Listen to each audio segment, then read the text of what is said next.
Hunter Biden end up bringing down his dad, Joe Biden? New analysis shows that Trump rallies are not super spreaders.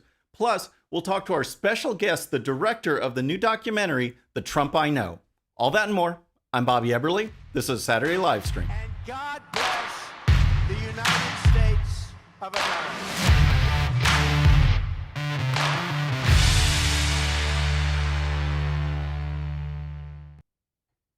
All right, friends, welcome to the show. Thank you so much for tuning in. If you're new to the show, I appreciate you being here. We are growing. We're growing like crazy, and it's all because of you. I want to start with Hunter Biden because this news is exploding, folks. We've seen what's going on from the moment the New York Post put out that story of these emails, this laptop that was left for repair, probably by a drunk or stoned Hunter Biden, never came back for it. Now we're seeing the wealth of information that is there, tying Hunter Biden and Joe Biden to Ukraine, to China. It's just been crazy. We've seen what Facebook and Twitter have done. This is a legitimate story, folks, and people need to be following up on it. And what we saw at the initial part is the Ukraine. Well, now more information has come out, more involving China. And here's the report from Fox News. One of the people on the explosive email thread allegedly involving Hunter Biden has corroborated the veracity of the messages, which appear to outline a payout for former Vice President Joe Biden as part of a deal with a Chinese energy firm. One email dated May 13th, 2017, and obtained by Fox News includes a discussion of remuneration packages for 6 people in a business deal with a Chinese energy firm. The email appeared to identify Hunter Biden as chair, vice chair, depending on the agreement with CEFC, and an apparent reference to now bankrupt CEFC China Energy Company. So just to clarify again, New York Post breaks this story and big tech shuts it down. It talked about Ukrainian officials, business people tied to Burisma Holdings gas company in Ukraine, wanting Hunter Biden, their newest board member, to use influence to make things better for the Ukraine, especially the Ukrainian official who is investigating Burisma Holdings for corruption. Well, guess what? Joe Biden steps in. All of a sudden, that guy is fired. And he even admits to that on video. We've seen that. But now there's even more going. And here's more from Fox News. The email includes a note that Hunter has some office expectations he will elaborate. A proposed equity split references 20 for H and 10 held by H for the big guy, with no further details. Fox News spoke to one of the people who was copied on the email who confirmed its authenticity. Sources told Fox News that the big guy is a reference to former vice president. The New York Post initially published the emails and other controversial messages that Fox News has also obtained. So, is Joe Biden the big guy that's referenced in these emails? These are the questions that need to be asked. Folks, we see news stories all the time. It's often allegations of one thing or supposition on another. It often pits two parties against each other. Some will say, yes, that's right on. Some will deny it. You know what that leads to? That leads to more reporting. That leads to better reporting, an actual investigation. But so far, almost everyone in the media has been quiet. While President Trump on Thursday night was getting questions about, are you a white supremacist, and ridiculous confrontations like that, Joe Biden was getting nothing at his ABC town hall regarding all of this stuff. Hunter Biden, Burisma, Ukraine, China, none of this stuff. Well, finally, last night, as he was getting ready to board his plane from one of those, 6 people campaign events, a CBS reporter actually talked to Joe Biden and asked him, and here's that clip. Mr. Biden, what is your response to the New York Post story about your son, sir? I know you'd ask it. I have no response. It's another smear campaign. Right up your alley. Those are the questions you always ask.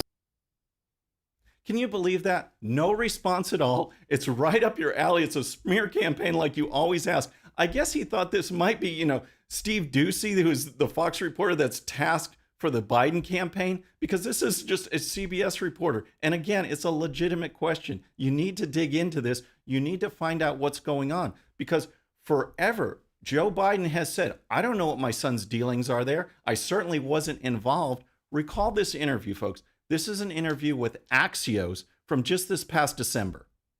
Hunter Biden, your son, was getting paid a lot of money to serve on the board of a Ukrainian energy company facing serious corruption charges.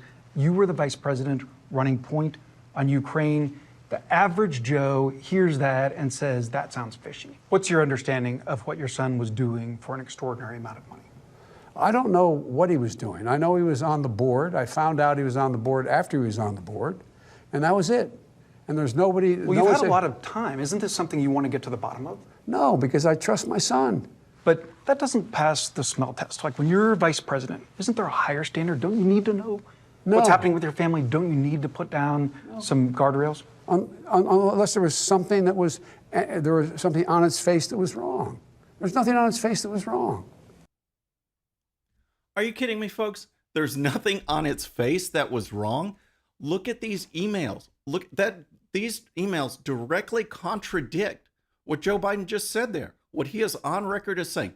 Don't know what my son was doing. Don't know even when I didn't know he was even getting on the board. I surely didn't have involvements, influence in Ukraine or China. Nothing was wrong. I mean, these emails directly contradict what Joe Biden just said there. So just that warrants investigation. And people are already asking questions. Do I think this is going to amount to anything? And I think it can. I think it can if the American public speak out enough. And I think big tech actually helped us here. And we can go into more questions, at the end of the show. But big tech, as we've seen Nancy Pelosi and some of these other Democrats do, kind of overplayed their hand on this one because the outrage of blocking the initial New York Post story was bigger than the actual story in the eyes of people. They probably would not have noticed it because the media just pushes it aside. It would have just died likely. But the fact that it's blocked makes people more intrigued. Why is it blocked? What's going on? Is there truth to it?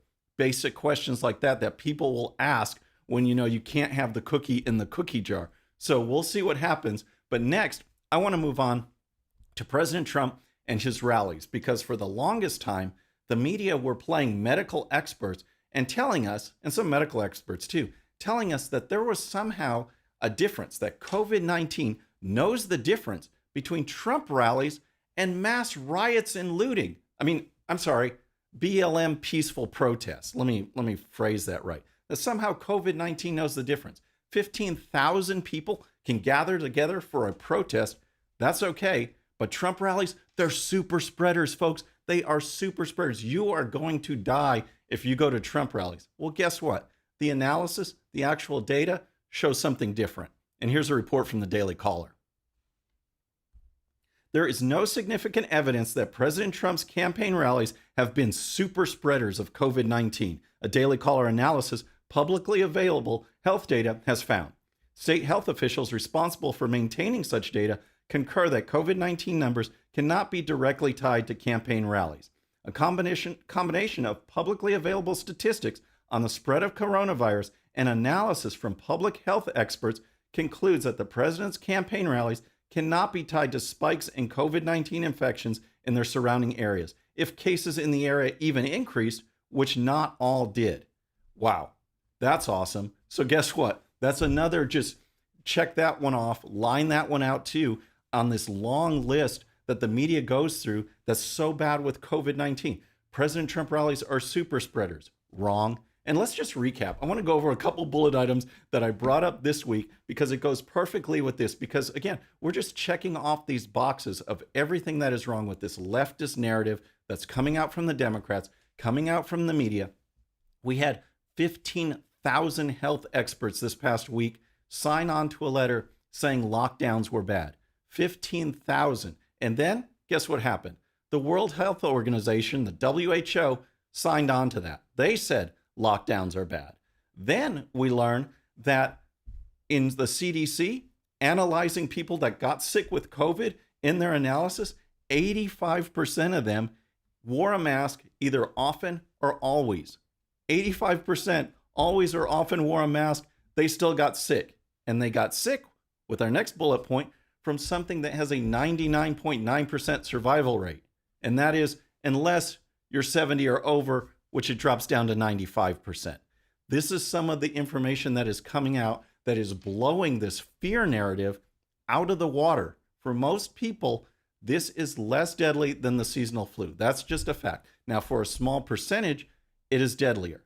Let's keep those folks safe. Let's inform, let's suggest, let's, enlighten them, but the rest of us can go on working.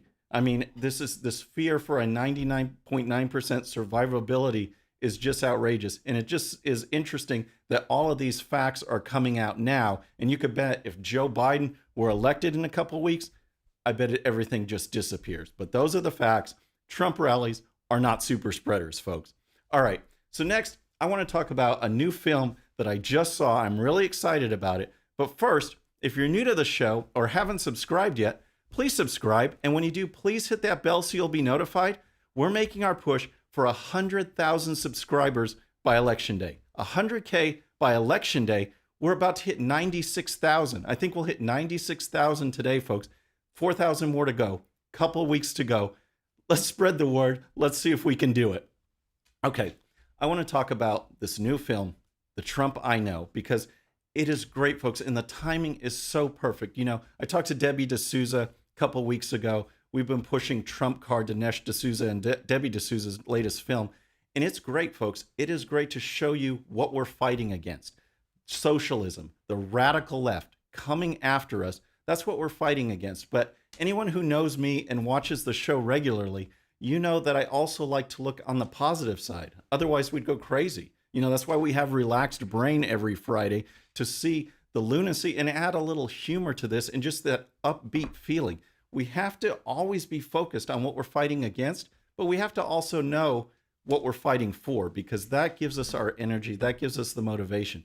So Trump card we have on one side, and The Trump I Know is on the other. And it is just an amazing film, folks. I really enjoy it, and I want to show you the trailer. Let's cue up the trailer.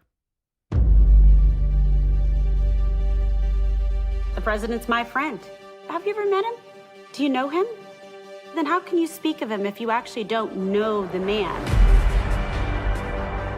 I knew that he was going to run and be president. I said, I hate to see what you would go through, but our nation will need it. I think he knew we were at such a pivotal point in our country that somebody had to stand up and do the right thing. Some of the smartest, most talented women that I have seen are people who work for or around President Trump. God has plans for people's lives, and he put me in this place, in this moment, for a reason and for a purpose. And who here is ready for 4 more years of Donald Trump? It's good to be tolerant. That's a virtue, but not when it turns into the destruction of what is good. Now they're gonna come after us. They're not gonna make it easy. He's a bigot. A liar. A serial liar. He's a narcissist. Politics is a nasty business. Well, Trump is a weak man with no courage. Wow, was he right on that, right? Oh my gosh. I'm a black single mother coming from poverty, but what Donald Trump saw in me was potential. All very just impressive women. It's awesome to see, and my father's really surrounded himself by them his entire life. And this is where President Trump has taught us, is you fight back, you push back. Donald Trump's closest advisors are women. He gave me the opportunity of a lifetime, and that is the Donald Trump that I know.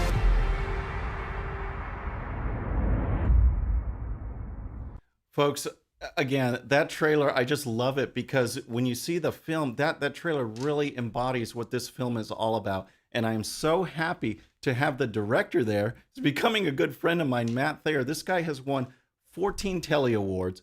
Last year, in 2019, he put a documentary, he's producer of a documentary, Stronger Than Car, which won Best Documentary at the Catalina Film Festival. He is the writer and director behind this movie, The Trump I Know, and he's our special guest today. Matt, thanks for joining us.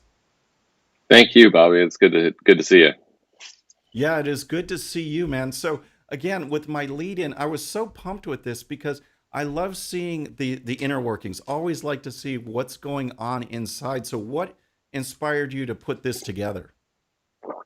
Well, it actually was inspired by my friend Joe. He's actually in the film. And you see him interviewing people, and we actually weave a bit of his story into the movie. But he met Laura Trump because he was marketing his previous film, Unplanned, and they just became friends. And she started telling him all of these stories about the the family, and he was just like, why don't we know these things about our first family?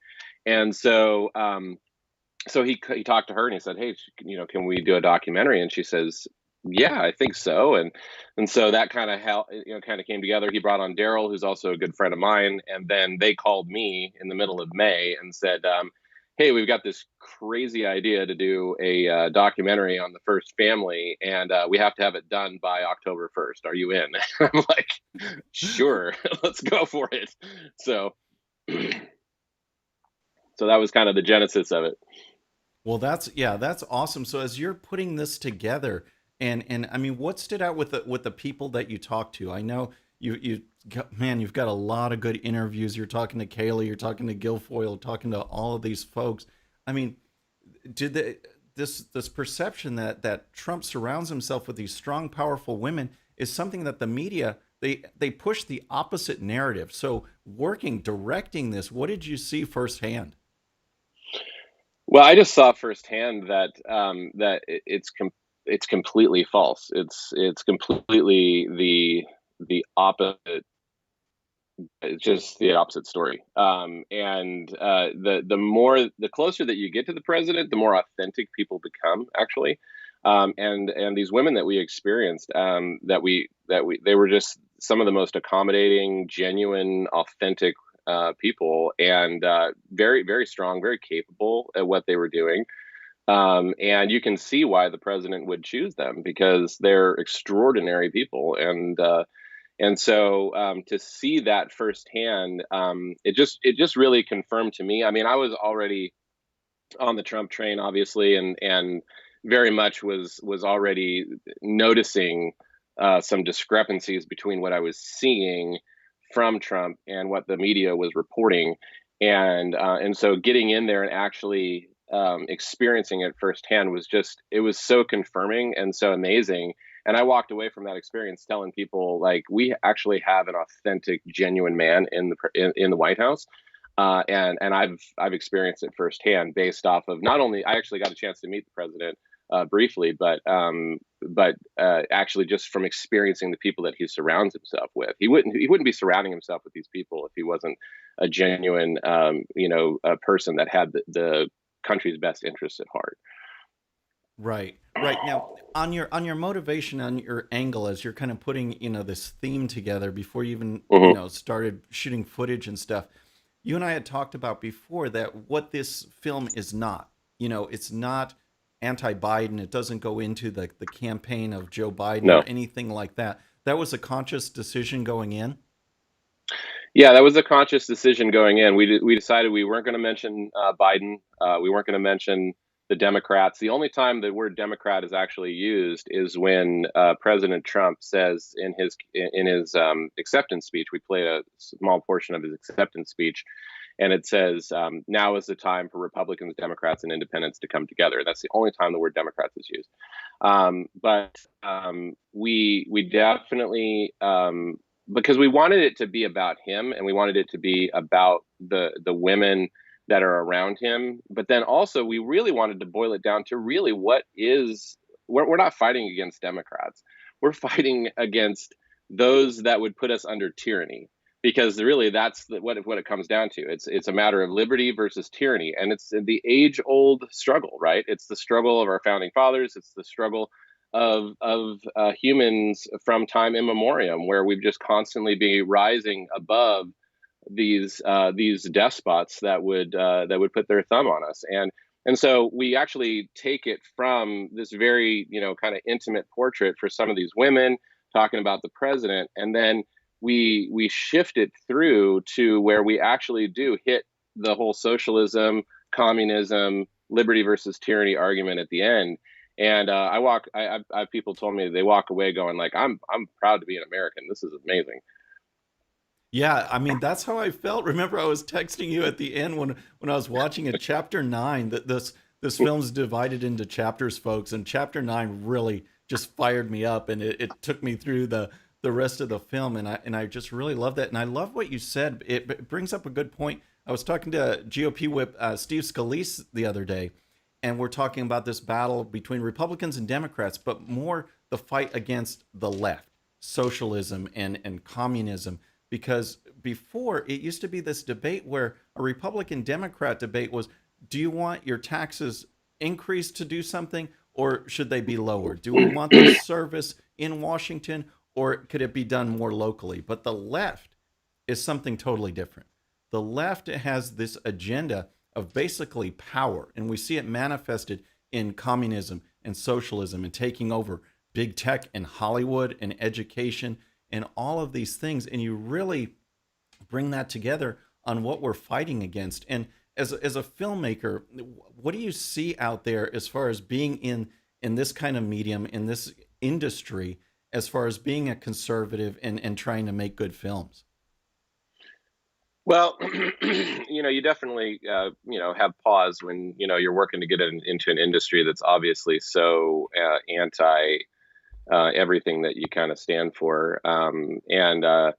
But, when it came down to making this film, I was like, a line's got to be drawn in the sand. And I think that the thing is that there's just this very small group of people, just like in the media, just like in politics, just like in just anywhere, but in Hollywood, where there really are their agenda is becoming more and more prevalent. I mean, it's becoming more and more apparent, and that's really the brilliancy of the Trump presidency, is how he has gotten them to expose themselves and rear their ugly heads and go like, this is actually what we want. But the thing is that the American people, I believe, are waking up to that. I believe that Dinesh D'Souza is a part of that, where it's like, there's this group of filmmakers like us that are on this side that are like going, no, we want to service and be storytellers for this side over here, because there's a lot more people. It's kind of like, it's like A Bug's Life, when all of a sudden the ants, like at the end of the movie, they all start realizing, like, wait, there are way more of us than there are of the grasshoppers. And I really feel like the American people are waking up to that. And I mean, look at what's happened to the NBA. Look at what's happened to the NFL. People are looking for sources of entertainment that aren't trying to preach at them, that are just telling good stories, stories that provide an emotional journey, catharsis. I mean, these are what stories are for, right? We've always been attracted to storytellers, ever since, we all just gathered around a campfire and listened to the elder tell the stories. I mean, this is our job as storytellers. And it's unfortunate that I feel like that the seductive nature of the left has gotten, people stuck over there. But I think that there's a group of us over on this side that are saying like, no, what, we actually see a need, and we want to service this large group of middle America that is looking for storytellers that are actually going to tell stories that align with our values, that align with our belief system, and aren't really trying to tell us what to think, but are encouraging us to think. Well, I love that. I really do. And I loved your example with the ants, because this is what I try to relay to people, Matt, is that we have the numbers. It doesn't feel like that all the time when you get bombarded by the media and you get bombarded by Hollywood. And a lot of these films are telling a story that doesn't match up with reality. Their narrative does not match up, and people get discouraged. They wonder if there's any hope left. I remember coming into the 2016 election feeling that same way, and that feeling like, oh my gosh, if Hillary wins, and the polls were looking like she was, do we have a shot? Do we have a voice anymore? And what that showed was that, man, we do have the numbers. We come out there, we stick together. We see the NBA ratings just tanking, and people want actual entertainment, actual storytelling, actual sports without all the politics on it. Now, back to your movie, you interviewed your documentary. You interviewed all these people. I don't want you to like pick a favorite, but who was your favorite? Who stood out? Don't pick one, but hey, right. But don't pick one. But I'm a political and a media guy, so totally. Can you pick one? I mean, in the interviews, what stood out to you? Oh man, I mean, we had like, I think somewhere over between 40 and 50 hours worth of content. I mean, it was just, and then you have to whittle that down to an hour and a half. I think one of my favorite interviews was Paula White. Paula White is the pastor. The president calls her his pastor. And I felt like going into the documentary, I had never heard of her before. I told my wife that, and she's like, "You don't know who Paula White is?" And Paula White's been a televangelist for decades and everything. And I was like, "No." And so we stumbled. Actually, I mean, it was a crazy story, but we stumbled across a relationship with her. And she gave us an interview, and it was amazing. And she talks about how she's known the president for 2 decades, that, he's called her his pastor, since early 2000s. And I'm just like going, I mean, in my mind, I'm like going, I've gone to church my whole life, right? And that does not happen, right? A misogynist, quote unquote, a misogynist would not call a woman his pastor. It's just would never happen. I've seen misogyny in religious circles, and I've experienced it, and it just doesn't happen. And so it's just kind of like one of those things that just, to me, is just a clean axe to that, to that argument, where it just falls that argument in one swoop for me. But she was amazing, and she talked about just elements of his spiritual faith and things like that that a lot of the country, I don't think, even knows or heard. I mean, I have friends who are ardent supporters, and they come away from the film going like, I didn't know that. I didn't know this about him. The other one that I really liked was kind of an accident. Matt Schlapp, who is he's the head of CPAC, and he's the husband of Mercedes Schlapp, who's a senior advisor to the Trump campaign. And so we got to hang out with them at their house, and that was amazing. Like, they were just the most genuine, amazing people. And we thought we were going to be there for an hour, and all of a sudden they're like, "Hey, let's just get some pizzas and salads, and we'll just hang out." Wow. And so we just chilled out with them for like 5 hours. And one of the things that Matt talked about in the film really was kind of reminded me of what you were alluding to,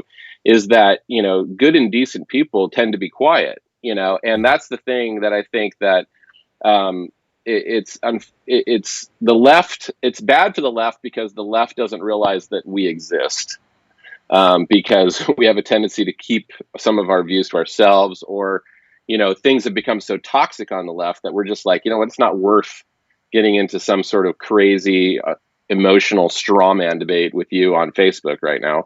And it's bad too because we don't see the other people, because we're not vocal, those of us that are tolerant, kind of quiet people, we have a tendency to think like, well, am I alone? And thankfully that's becoming less and less. I think there's becoming more and more of an awareness that we are the silent majority. But he said a really great line in the film, and he says, and it's good to be quiet, it's good to be tolerant. He says, but it's not good when it leads to the destruction of what is good. And it's like, we really need to. That's how I felt like coming into this film. I knew I was taking a chance of being branded as like, oh, he's a Trump guy, and like all of these people that I had been trying to win favor in Hollywood were going to look at me and go like, well, kind of blackball this guy. But I was like, I don't care, because it's time to put a line in the sand. It's time to stand up for what's right. And what we're seeing over on the other side, like I said, is just being exposed that it's this disgusting socialist, communist, destructive agenda. And I don't want my children growing up in that. So I'm going to do whatever I can. Right. Well, you know what, you mentioned some really good stuff, and I want to point this out, kind of follow up with what you said, and also just remind our viewers, it's like, I deal in politics, in the media, that's where you guys see me mostly, but I'm also a grassroots political guy. So we're going, phone banks and door to door and handing out signs and helping candidates. And so I work with people like that, that are used to working with their county parties, just ardent Trump supporters. And many of them don't put out Trump signs this time around because they are fearful. They don't talk about it at work because they're fearful of how they will be judged. They won't put a sign in their yard because they're fearful that it'll be destroyed or they'll be singled out, vandalized. People are afraid to hang an American flag off of their house. Right. Exactly. I mean, this is what we're seeing, and these are diehards, and so many people end up feeling like they are alone in their beliefs. So it is any wonder that people aren't participating in polls when you have diehard supporters, like you just said, that won't put out a flag, the political folks that won't put out a sign, yet they're there. They're with us philosophically. They're there with us at the ballot box. And the left, like you said, they don't even acknowledge us. They don't even know that we exist. I mean, and it's funny because the pastor, she struck me too during the documentary, during the film.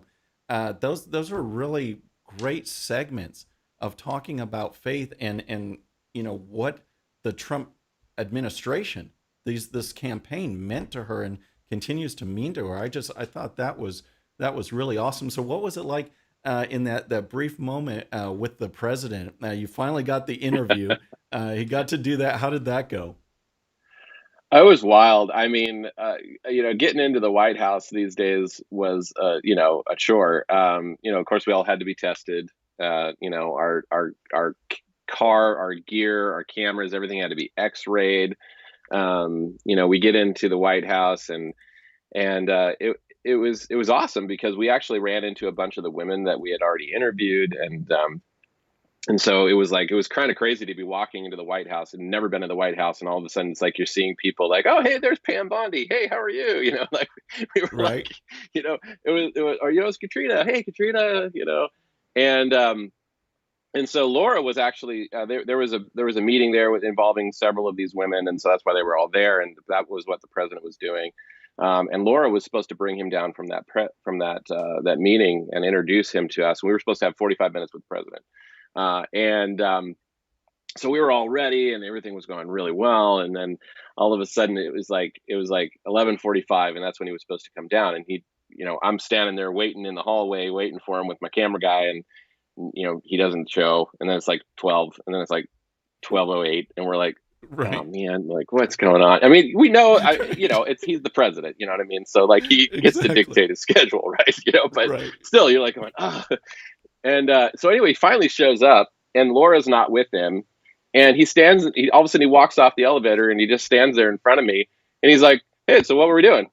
And I'm like, hi, How are you? Oh, and he's like, I'm good. And he's like, where are we going? And I said, well, we're just down over here. Nice to meet you. And I just walk next to him over to the room. And he walks in, and there's like his entourage is with him. And he's got 15 people with him, come with him all the time. Right. And everybody's looking on their phones, and and I could tell something had happened, that there was something, urgent that he needed to attend to. But he was trying to be accommodating. And finally Laura shows up, and, so he's like, oh, I really don't have much time. And she said, well, can you just sit down and ask a couple of questions? So we literally really only had 8 minutes with the president. And, but what was really fascinating about the situation was that he walked into the situation, and it was a little bit awkward because he was like, well, what are we doing? Because Laura wasn't with him and hadn't prepped him, and she was kind of running to catch up.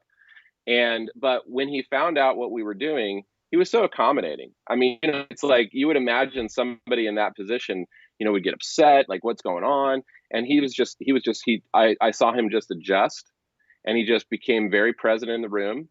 And he just walked around, he sat in his chair, he says, which one's my camera? And he just, he gave us this great little interview. And he was just like I said, it was just accommodating, and I was just struck by that. And I was struck by the authenticity that I experienced from him. A lot of people, I think, mischaracterize him as arrogant, but the thing is that when you have somebody who actually has a correct assessment of themselves, when they're like true humility, right? We understand that true humility is that I don't think less of myself and I don't think more of myself. I know who I am in the room, in the present moment.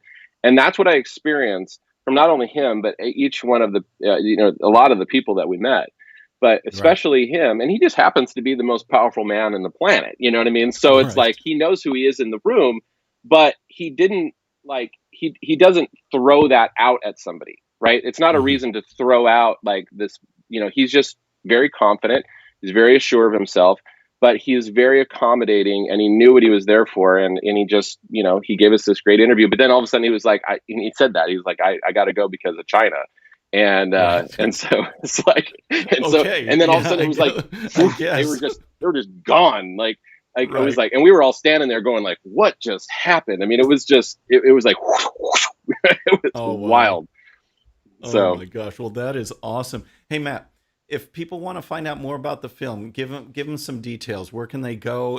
Buy, rent? What's the deal? Well, right now, actually, this weekend, if you go to thetrumpiknow.com, it's available for rent for the first time on Vimeo on demand, and that's the only platform that we have it streaming on at the moment. But we are working really hard to get it onto Amazon and iTunes and Google Play. We had such a crazy schedule that we weren't able to get them on the major platforms before we actually kind of did this soft release at the beginning of October. Just because it's a process. When you send these films off to these companies, they have to go through QC and all of this sort of stuff. So that's all that's in the process. So it's going to be on some major platforms here very, very shortly. But if you'd like to watch it, it's on at thetrumpiknow.com. You can purchase it for $14.95, just like a regular movie. You can rent it for $4.99 this weekend, and then, or if you're in a place where maybe streaming doesn't work for you as well, or you have some friends and family who are elderly and still own a DVD player, like my mom and dad. You can actually purchase a DVD from the website as well. All right. Well, awesome. And folks, you can go check out TrumpIKnow.com, but in the link in the description, right on this show, once you scroll past the subscribe to the channel so we can get to our 100K, I've got the links. I've got all the information to the Trump I Know, including the Vimeo link. You can buy it. You can rent it. Please check it out, folks. It's awesome. I really, really enjoyed it. It's uplifting, but also just talking and hearing from these strong women around the Trump campaign was magnificent. And Matt, I appreciate your time today, dude. This was awesome. Yeah, man, I really appreciate it. And just one more thing. I mean, I've had some actual liberals watch the film, and they were actually, because it's disarming, because we don't like, we make fun of the media. We poke at them a little bit and everything else, and we definitely go after the socialism thing. But because we've decided to strip out the Democrats, we've decided to strip out Biden. What it did was it just disarms people, and they don't know. And we really talk about more of how it is that we're treating people on social media. Like, how is it that we think we know somebody based off of these little pieces of information, and it encourages. And so the liberals said, that I know said, you showed me something I'd never seen before, and you did it really, really well. And that's what I hope, is that it would be something that causes people to ask questions, that causes them to ask questions of where they're getting their information, and what they're believing. And then also for supporters, use it as a tool. If you've got somebody that you want to, encourage them to take another look at the president, pop it on, and watch it with them. It's an entertaining movie. It's not like just a dry documentary. We worked really hard to make it a story, and you laugh, you cry, you feel proud at the end. Like, there's all of the elements of a story are in the film, and I'm really proud of it. That's awesome, man. And for your channel, let me just point this out to the viewers. It's Sparrow Pictures, right? Yeah, Sparrow Pictures, SPERO. Okay. And that's our YouTube channel. We have a production company here in Redding, California. And then the company that hired us to make the film is Wolf Rock Pictures, and that's owned by my friends Daryl and Joe. Awesome. Well, folks, if you go to Matt's channel, the Sparrow Pictures, you can see his first film. I got to plug that, Matt. This battling, it's his daughters battling lemonade stands to the death almost, which shows some capitalism in action on these little girls with their lemonade stands and how it all works. I love that one. That was a lot of fun. Thank you. Yeah, Matt, thanks for joining us. We really appreciate it. Thanks, Bobby. I really appreciate coming on, and thanks for everybody that watched. All right, we'll see you. See ya. All right, folks, what a great show. And again, the link is in the description. Please check it out. It was enjoyable to watch. I really did like it. And again, you get ready for battle. You know, you're going against socialism and communism and all of this stuff. You need that energy. You need that excitement and to feel what you're fighting for in the team who is representing you. It's really great stuff.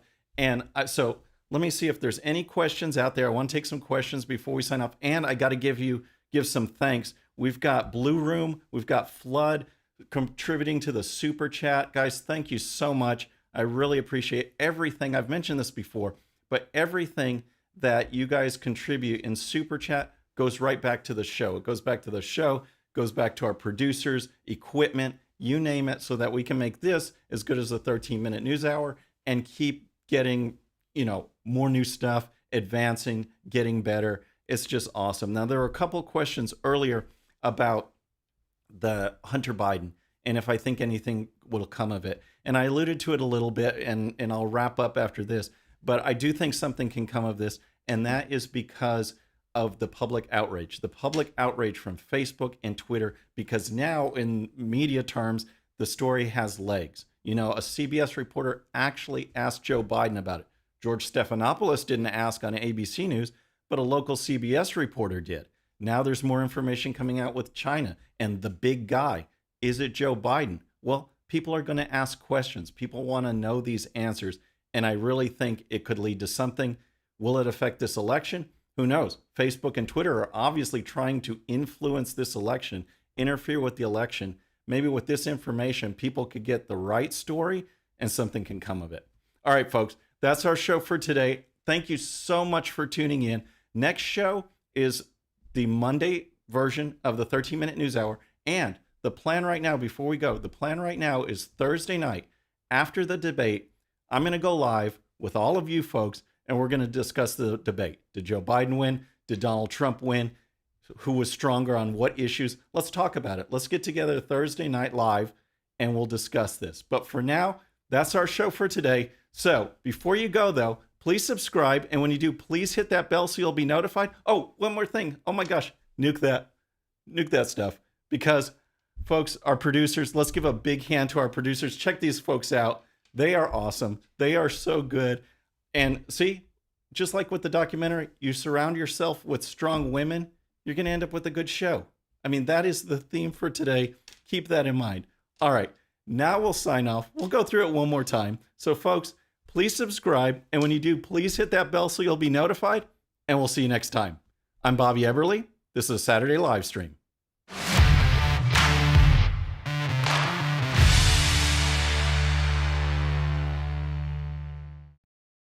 Okay, friends, thanks so much for watching. And before you go, please hit that subscribe button, hit that bell so you'll be notified. And here's a special video just for you so you can watch even more of the 13-minute news hour. And don't forget to check out GOPUSA.com for the best in conservative news and commentary. We'll see you next time.